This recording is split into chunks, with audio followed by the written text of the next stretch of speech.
2차 시에서는 기후변화와 미세먼지 저감과 같은 이런 것들을 위해서 우리는 일상생활에서 어떤 역할을 해야 되는지에 대해서 친환경 생활 왜 필요한가에 대해서 알아보도록 하겠습니다.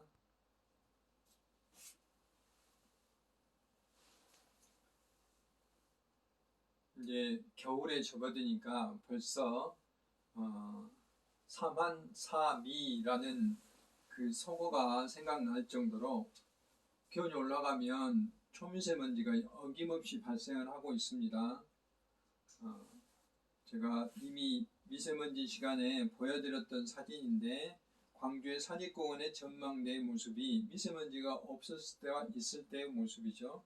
그리고 서울의 롯데타워가 이렇게 미세먼지 때문에 먼 안개가 낀 것처럼 보이는 이런 미세먼지, 우리 건강에 많은 영향을 미친다고 그랬죠. 그리고 이제 지구 전체적으로는 지구 온난화에 의해서 이렇게 북극과 남극에 얼음이 녹아서 북극곰이라든지 이런 펭귄들 뿐만 아니라 많은 생물들이 이 멸종 위기에 처했다라고 이제 말씀을 드렸고, 또 주기적으로 나타나는 여름철 폭염, 도시 열섬 이런 것 때문에 광주도 이렇게 낮에뿐만 아니라 낮 동안에 그 폭염뿐만 아니라 여름 밤 중에도 열대야가 나타나는 것을 측정해 보면 그대로 나타난다고 그랬죠. 이게 약간 보랏빛을 띠고 있고 청색을 띠고 있는 이곳이 광주천인데, 이렇게 수변이 있는 쪽은 아무래도 더 그 온도가 낮다, 차갑다 하는 것을 알 수가 있습니다. 그렇기 때문에 수변이라든지 그 나무들을 많이 도시숲을 많이 조성해야 된다 하는 것을 알 수가 있습니다. 보신 바와 같이 이게 이제 빌딩이 많은 시가지죠. 시가지 쪽은 밤에도 열대야가 그대로 나타나고 있는데 아무래도 하천 주변이라든지 이런 쪽은 조금 더 시원한 모습을 보여주고 있습니다. 그리고 이제 온도가 올라지고 기후가 자꾸 변하게 되니까 이게 이제 녹조 문제도 발생을 하게 되는 거죠. 물에서 이렇게 녹조가 발생하니까 냄새라든지 또 독소라든지, 그다음 햇빛을 차단하게 돼서 수생태계, 이 속에 살고 있는 다른 생물들이 이제 잘 살지 못하는 그런 영향을 미친다 하는 것도 이미 이제 우리가 앞전 강의 시간에 강의로서 제가 말을 했었고요. 또 미세 플라스틱 문제도 이제 말씀을 드렸죠. 미세 플라스틱 때문에 우리가 먹는 물, 그 다음에 소금과 뭐 이런 먹거리, 또 우리가 이제 이런 먹이사슬을 통해서 이런 생산 속에도 미세 플라스틱이 들어있어서 우리가 미세 플라스틱을 신용카드 한 개 분량을 1년 중에 먹는다, 뭐 이런 발표도 있고 그래요. 그래서 이런 문제들, 또 우리가 이제 우리가 입고 있는 상당수의 옷의 원료가 이제 석유 제품으로 만들죠. 그래서 플라스틱으로 만드는 거예요. 그래서 이 옷을 만드는 과정 중에, 이게 생산 과정 중에 12%가 플라스틱이 유출이 되고, 또 이제 우리가 사용함으로써 뭐 먼지로 떨어지기도 하고 뭐 이런 게 이 50만 톤 이상이 강과 바다로 이렇게 흘러 들어간다 하는 이런 조사 결과가 있어요. 그래서 우리가 미처 생각하지 못했던, 지금 우리가 사용하고 있는 마스크도 마찬가지로 다 플라스틱이죠. 이런 것들이 모두 다 바다로 모여서 바다의 이런 생물들을 오염시키고 결국 우리 사람한테까지 영향을 미친다 하는 것들을 알 수가 있습니다. 그래서 의류 산업에서 배출되는 이제 미세 플라스틱뿐만 아니라 온실가스도 이렇게 원료 단계에서 또 이런 자원 차원에서도 상당히 많은 역할들이 있고, 그리고 이로 인해서 대기 수질 유해화학 물질을 배출하는 것도 이제 영향을 미친다 하는 것입니다. 그래서 유엔 기후변화 협약에서 세계 섬유 산업이 연간 배출하는 온실가스량이 약 12억 톤 정도라고 추정하고 있어요.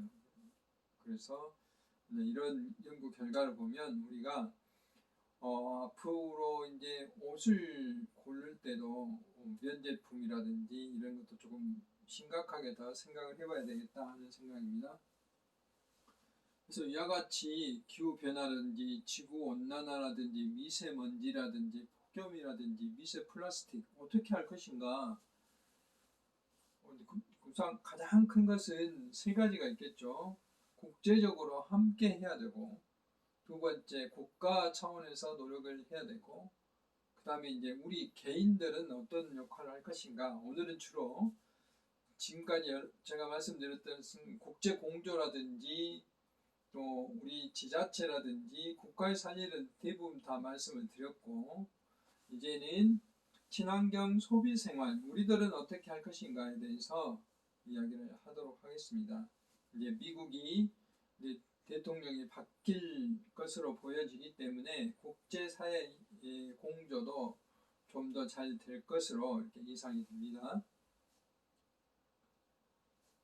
그래서 국제사회에서는 이제 이런 환경 문제뿐만 아니라 생태계 문제 또는 수자원 문제 총 17가지 분야에 대해서 지속가능한 발전 계획을 세워서 그것을 지속가능한 발전 목표라고 이제 정했어요. 그래서 이게 이제 지속가능한이죠.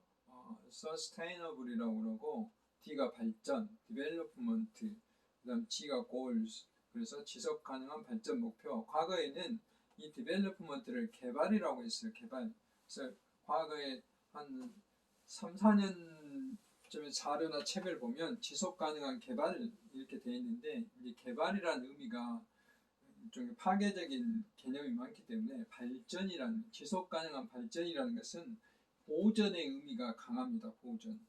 보전도 하고 또 이제 개발도 해야지만이 우리가 사람이 살아갈 수 있기 때문에 두 가지가 잘 조화되는데 이렇게 소외되는 사람을 포용하는 것, 그 다음에 환경 역할, 건강에 대한 이야기, 뭐 그런 다양한 역할들이 이제 이런 목표들입니다. 이것도 각 지자체마다 지속 가능한 발전 목표를 설립해서 거기에 맞게 이제 행동을 하고 있죠.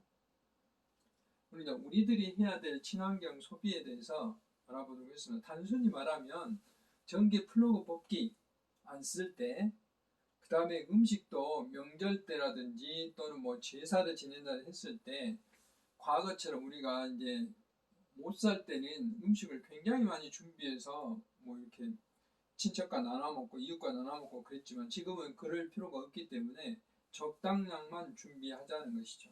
이런 것이 바로 이제 우리가 친환경 생활이에요. 가능하면 이제 그 대중교통을 이용하고 자가용을 이용하더라도 이제 급가속이라든지 이런 걸 안 한다든지 일회용품을 사용하지 않는다든지 뭐 이왕이면 친환경 제품을 사용한다든지 이런 것이 이제 친환경 생활인데 이런 것에 대해서 좀 더 구체적으로 알아보도록 하겠습니다. 그래서 친환경 소비라는 것은 우리가 이제 지구라는 공간이 있고 그 지구 공간에는 수많은 생물들, 비생물들이 존재하고 있는데 우리가 그 생물들이 그 지구 안에서 살아갈 수 있는 용량이라는 게 정해져 있어요. 우리가 예를 들면 그런 거잖아요. 욕조에 물을 가득 채워놓고 잉크를 한 방울 떨어뜨리면 여기는 잉크의 흔적이 보이지 않습니다. 이게 몇 ppt 단위가 되는 거죠. 그런데 거기에 잉크를 한 병을 다 붓게 되면 이거는 잉크물로 변하는 거예요. 이것은 이미 이 욕조는 자정 능력이라는 걸 상실하게 됩니다. 이건 시간이 가도 그대로 잉크물로 있는 거예요. 그런데 그것은 이 욕조가 그 잉크물을 다시 정화할 능력을 상실했다는 거죠. 이것을 이제 그 용량이라고 그러는데 이것을 수질 측면으로 보면 수질 정화 능력이라고 그러고 대기로 보면 대기 정화 능력이라고 그러죠. 또 생태적으로 보면 생태 용량이라고 그러고 하천에서는 자연 생태 용량이라는 게 이런 게 다 이제 정해져 있거든요. 근데 그것을 초과하면 문제가 일어납니다. 근데 지금 현재 이미 온실가스는 이걸 초과해서 지금 지구 온도가 이렇게 계속 평균 온도가 올라가고 있기 때문에 위기다 이런 거지, 위기. 그래 이런 위기를 극복하기 위해서는 우리가 어떻게 해야 되느냐? 환경에 이런 환경 용량에 부담을 주지 않도록 하는 것이 중요하고 또는 적게 주는 소비를 해야 된다 이 말이죠. 그래서 먹을 양만큼만 준비해서 먹고 쓰레기를 적게 배출하고 물과 전기 이런 것들을 절약하는 이런 것들이죠. 그래서 한마디로 말해서 지구도 살리고 지구를 살린다는 말은 결국 우리를 살리는 거잖아요. 이제 그런 역할들을 하는 것이 친환경 소비 생활인데 이게 제도적으로 장치가 되어 있는 것도 있고 일상적으로 우리가 하는 일을 전부 다 법으로 만들 수가 없기 때문에 이런 것들은 이제 이렇게 이렇게 페스티벌을 한다든지 이런 소비 문화를 이렇게 캠페인을 통해서 이렇게 확산을 하는 그런 것들이 지금 활발히 진행되고 있습니다. 그래서 저탄소 친환경 생활이라는 것은 글씨가 너무 많은데 앞에서 설명한 것처럼 간단합니다. 우리가 실제로 공장에서 나오는 온실가스 배출량에 비해서 비산업 부분, 우리가 가정에서 생활하고 우리가 여러 가지 상업 활동을 하잖아요. 또는 대중교통을 타든 자가용 등 교통수단 이렇게 산업 부분이 아닌 데서 나오는 온실가스 배출이 40%나 돼요. 특히 광주같이 이런 것들은 공장보다는 자동차에서 나오는 그 비율이 굉장히 높기 때문에 우리가 그쪽에 초점을 맞춰서 대비를 해야 된다는 거죠. 그래서 이렇게 저탄소 친환경 생활의 이제 지혜를 보면 가정은 간단해요. 전기, 가스, 물 낭비를 않고 폐기물 배출을 줄이고 친환경 제품을 이용한다 이런 것들이죠. 뭐 직장에 갔을 때는 여름철에는 쿨맵시 넥타이를 매지 않는다든지 또는 굉장히 시원한 질감의 옷을 입는다든지 또 이제 가능하면 계단을 이용해서 뭐 높은 데는 어쩔 수 없지만 낮은 데는 엘리베이터보다는 계단을 이용한다든지 일회용 컵보다는 개인 컵을 사용한다든지 그리고 이제 요즘 비대면이기 때문에 코로나 때문에 화상회의를 많이 하고 있는데 줌이라든지 강의도 지금 비대면을 하고 있잖아요. 다 비대면이 좋은 건 아니지만 굳이 필요 없는 회의를 집합해서 할 필요는 없고 할 수 있는 한 화상회의를 통해서 교통을 줄이는 것도 하나의 저탄소 생활에 기여를 한다라고 할 수가 있습니다. 그 다음 교통수단 같은 경우에 가능한 가까운 거리를 걷는다든지 건강에도 좋잖아요. 그 다음에 자전거를 탄다든지 자전거 타는 것은 좀 인프라에 현재 아직까지는 좀 부족한 점이 너무 많기 때문에 적극적으로 권장하기는 그렇지만 이용할 수 있는 공간 내에서는 자전거를 탄다든지 대중교통을 이용한다든지 친환경 운전을 한다든지 이런 순서대로 교통수단이 이제 기여를 하고 있는 거고 학교에서는 자원이나 에너지 낭비를 최소화할 수 있도록 시스템을 만들어줘야 되겠죠. 그리고 이제 학생들에게는 친환경 생활을 할 수 있도록 교육을 잘 하고 시스템을 만들어줘야 되겠습니다. 친환경 소비하는 방법 중에 이제 가장 우리가 쉽게 할 수 있는 게 그린 카드 제도가 있는데 2011년도에 만들어졌는데 신용카드에 보면 요즘 이제 이게 조금 우리가 친환경 의식이 떨어져서 그런지 조금 이게 활발하지 않은 것 같아요. 몇 년 전에 굉장히 활발히 진행이 됐었는데 친환경 소비 생활을 실천한 포인트를 줘요. 포인트를 줘서 신용카드처럼 이렇게 사용할 수 있습니다. 뭐 친환경 제품을 구매한다든지 또는 대중교통 이용한다든지 전기, 수도, 가스를 절약한다든지 뭐 탄소 포인트 제도로 해가지고 일종 포인트를 줘서 이것을 이용할 수 있도록 하는 거죠. 현금처럼.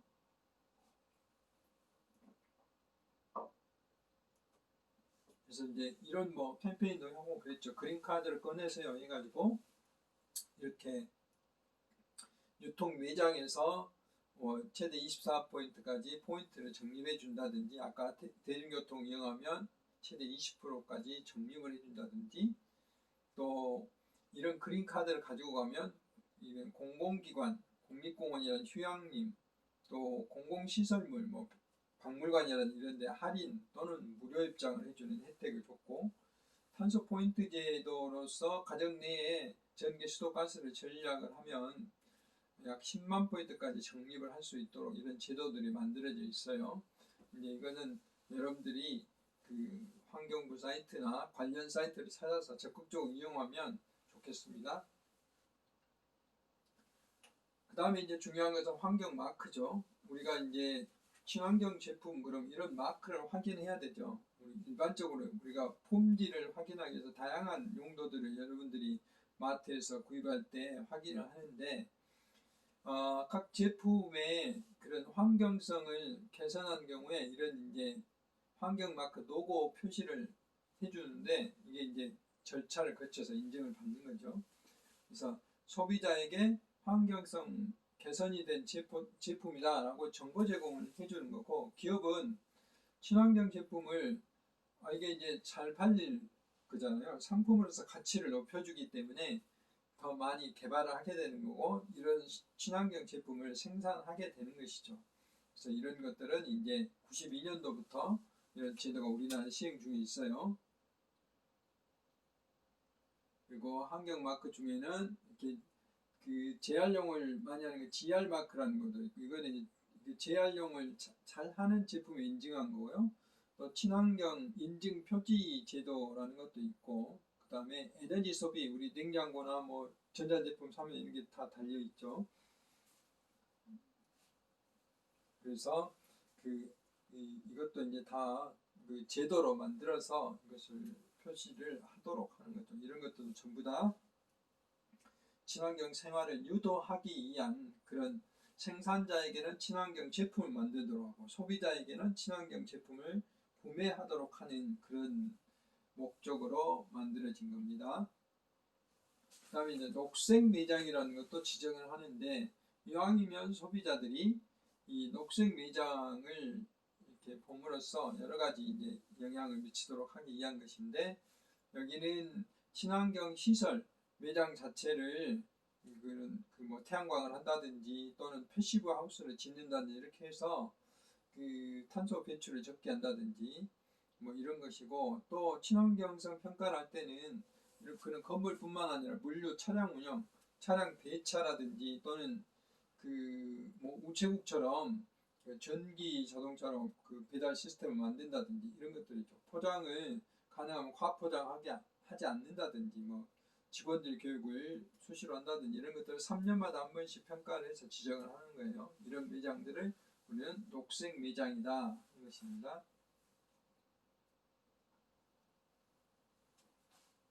제가 사는 아파트에서 제가 이제 분리배출한 사례를 찍어놨는데, 이 좌측에 있는 것은 지금 이제 우리가 시행하고 있는 게 페트병을 이렇게 투명한 페트병하고 색이 있는 페트병은 분리해서 하자 12월부터 이제 정식으로 시작이 되는데, 그 전부터 이렇게 잘하고 있는 시민들이 있었어요. 물론 여기도 보면 뚜껑은 별도로 분리해서 배출해야 되는데 그것도 아쉽긴 하지만, 여기는 라벨을 띄지 않았다든지 떼내지 않았다든지 뭐 또 다른 이런 그 막 섞여 있죠. 이런 것하고 여기가 확연히 차이가 나는데, 앞으로는 이렇게 이제 페트병의 재활용률을 높이기 위해서 투명한 거하고 색깔이 있는 거하고 또 플라스틱하고 이게 나눠지거든요. 나눠지는 용도에 따라서 이제 배출을 해야 된다는 거죠.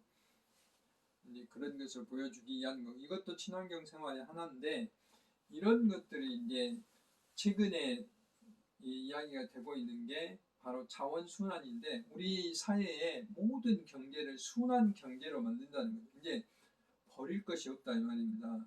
심지어 공장에서 나오는 온실가스도 그것을 그대로 잡아내서 포집한다고, 잡아내서 땅속에 저장하는 기술을 만들고, 또는 그 이산화탄소를 분리를 해내서 또 그 이산화탄소가 필요한 공정에 집어넣는다든지 또는 다른 새로운 어떤 물질로 만든다든지 하는, 이게 생태계 물질 순환처럼 자원도 이렇게 순환되도록 하자 하는 게 순환 경제예요. 그러니까 전 세계가 과거에는 선형 경제 구조였어요. 그러니까 한번 재료를 채취를 해서 생산하고 소비하고 버렸어요. 폐기해. 이거 한 줄로 딱 보고 생명이 끝났죠. 우리가 볼펜을 구입하면 볼펜을 구입해서 소비를 하고 그러니까 다 사용하면 버리면 끝이었어요. 근데 지금은 여기서 끝난 게 아니라 폐기가 아니라 이것을 재활용할 수 있도록 분리수거를 해놓으면 이걸 가지고 다른 제품을 만들고 이렇게 하는 게 이제 순환 경제라는 거예요. 순환 경제. 지금 모든 국제사회가 순환 경제로 가는데 순환 경제로 가는 것은 앞에서 말했던 환경적 측면에서는 지구의 용량, 지구의 수용성의 한계 이런 것들을 극복하기 위한 하나의 방법이고 경제적으로는 우리가 버리지 않아도 될 물건들을 버림으로써 경제적인 손실이 있잖아요. 또 원료 가격의 변동성이 심하게 돼요. 그런데 이런 순환 체계가 잘 갖춰져 있으면 원료의 수급이라든지 이런 것들의 불안정성이 극복됨으로써 경제적으로도 상당히 도움을 받을 수 있다 하는 것 때문에 순환 경제가 굉장히 중요한데 그 출발점이 여러분들이 분리수거, 분리배출을 얼마나 잘하냐의 큰 관건이다 하는 것이죠. 그래서 이제 우리나라는 이런 그 과거에는 쓰레기라고 폐기물이라고 했는데 지금은 자원이라고 그러잖아요. 그런 것들이 만들어진 게 1995년도에 쓰레기 종량제가 우리나라에 도입이 됐고 그 다음에 2002년도에 빈용기 보금 제도가 만들어졌어요. 그 다음 일회용 컵 보증금 제도는 2003년도에 만들어졌다가 2008년도에 폐지가 됐는데 내년도에 다시 부활합니다. 이것은 이 일회용 컵 보증금 제도는 2021년도 다시 부활해요. 앞으로 여러분들이 이제 커피를 사서 이렇게 그 테이크아웃을 하게 되면 보증금을 내야 됩니다. 아직 금액은 정해지지 않은 지금 코로나19 때문에 이게 지금 불확실해요. 근데 앞으로는 그 보증금을 낼 수 있도록 돼 있어요. 근데 이런 것들에 대한 것이 우리나라에 이제 시행이 되고 있고 분리배출에 대한 것을 무조건 하면 안 되기 때문에 제품을 생산할 때부터 이와 같이 여기 캔유는 이렇게 회색으로 되어 검은색으로 되어 있는데 회색으로 되어 있어야 돼요. 그래서 분리배출 표시제도라는 걸 우리나라는 시행하고 있어요. 그래서 생산자가 책임 재활용 제도로서 모든 제품을 생산할 때 그 용기에 이런 거 표시하도록 되어 있어요. 페트병은 노란색 표시가 되어 있고 캔유 회색, 종이 검정색, 그 다음에 유리는 주황색, 비닐은 보라색, 종이팩은 녹색, 플라스틱은 파란색 이런 그 표시를 할 수 있도록 되어 있어요. 그래서 이것만 보고도 우리 시민들이 이제 어떻게 배출해야 되는가 하는 것들을 알 수 있게 되는 것이죠. 그래서 이렇게 환경부에서 지침에 의하면 이렇게 우리 이제 여러분 주택이나 아파트에 가면 이것들을 수거하는 분리통들, 수거통들을 이렇게 제작을 해라는 거죠. 이렇게 회색으로 되어 있으면 캔을 하는 거고 유리병, 무색병, 그다음 녹색병, 갈색병 이렇게 분리해서 그 배출을 해라는 거예요. 조기팩은 녹색으로 이렇게 그 박스를 이렇게 만들어놓는 거예요. 그다음에 페트병, 그러니까 이렇게 밀폐형으로 되어 있는 거, 뚜껑만 되어 있는 거, 이렇게 나벨로 되어 있는 거, 나벨을 큰 거, 어떤 그 봉지로 하는 거, 이런 거 각각의 예를 들어서 이렇게 설명을 해놓은 것입니다. 그다음에 이제 화장품이라든지 이런 거, 뭐 스포이드라든지 이런 거 뚜껑, 뭐 이렇게 일체형으로 되어 있는 것들이 있는데 어떤 건 병이 있고 뚜껑만 플라스틱이 되는 거 있잖아요. 이것은 분리해서 해야 돼요. 뚜껑은 뚜껑대로 또 유리는 유리대로 이렇게 분리를 해야 된다는 거죠. 빈병도 마찬가지입니다. 뚜껑이 이제 그 캔인 하는 철제잖아요. 뭐 별도로 철제에다 배출해야 되는 거죠. 이런 것들 우리가 한번 생각해 볼 필요가 있다 하는 것입니다. 그래서 우리가 이제 생활하면서 그 분리배출하는 것들인데 이렇게 되잖아요. 재활용, 다시 쓸 수 있는 거. 재활용 없는 건 불에 타는 건 가연성 소각을 하고 여기 소각할 때 소각 연소 재료나 또는 재활용할 수 없는 건 불에 타지 않는 불연성은 매립하도록 되어 있는데 요즘은 이제 가능하면 재활용을 해야 되고 그다음에 소각 아주 일부 그다음 매립은 더 일부만 해야 되죠. 우리 이게 이런 소각이나 매립을 할 만한 땅이 그렇게 많지 않아요. 그리고 한번 버리면 종이 2에서 5개월 걸리는데 플라스틱 용기는 500년 이상 걸리기 때문에 분리 수거를 해서 우리가 제대로 이제 처리를 해야 된다는 것을 알 수가 있습니다. 그래서 1년에 우리가 플라스틱뿐만 아니라 생활 폐기물 처리하는 그 비용이 엄청난 비용이 들어가고 있다는 걸 보여주고 있는 것이고, 음식물 폐기료도 굉장히 많이 들어가고 있는데, 음식물을 우리가 적게 버리면 20% 정도 적게 줄이면 온실가스 줄어들죠. 그 다음에 이놈을 가지고 그 저소득 가구의 연탄을 보고 하면 무려 거의 2억 장 가까운 그 연탄을 공급할 수 있다고 그래요. 그래서 음식물 그 폐기물 줄이는데 우리가 조금 더 관심을 가져야 된다 하는 것을 알 수가 있습니다. 그리고 이제 그 생산자의 그 책임이 과거에는 생산하고 판매하는 데 그쳤는데, 앞에서 설명했던 순환 경제 시대인 지금은 생산자가 재활용까지 책임을 져야 돼요.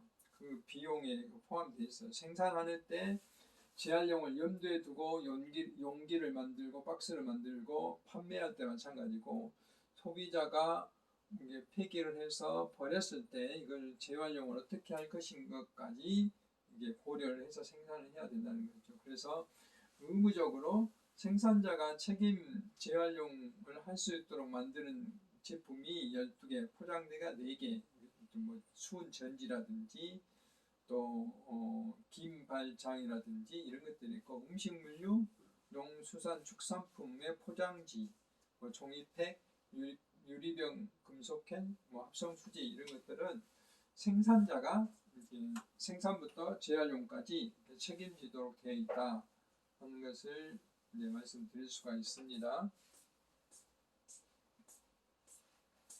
우리가 분리 배출을 할 때 핵심적인 것은, 여러분들이 이제 뭐 시험에 내지는 않지만 외워야 돼요. 비운다. 가끔 그 분리 배출하는데 가보면 음식물 또는 여기에 있는 그 음료수가 그대로 들어있는 경우가 있는데, 이러면 안 되고 이걸 비우고 헹궈야 돼요. 깨끗이 헹구고 나베를 떼내야 됩니다. 이건 비닐로 버리고 이것은 페트병으로 버려야 되는 거죠. 그래서 이 투명한 페트병, 나베, 뚜껑 다 따로 배출해야 돼요. 분리수거함에 따로 배출해야 됩니다. 그래서 이제 앞으로 이제 이런 시스템들이 갖춰지게 되겠지만, 여러분들도 이걸 염두에 두고 해야 되겠고, 만약 갖춰지지 않았으면 갖추도록 관리사무소에 요구도 해야 되겠죠.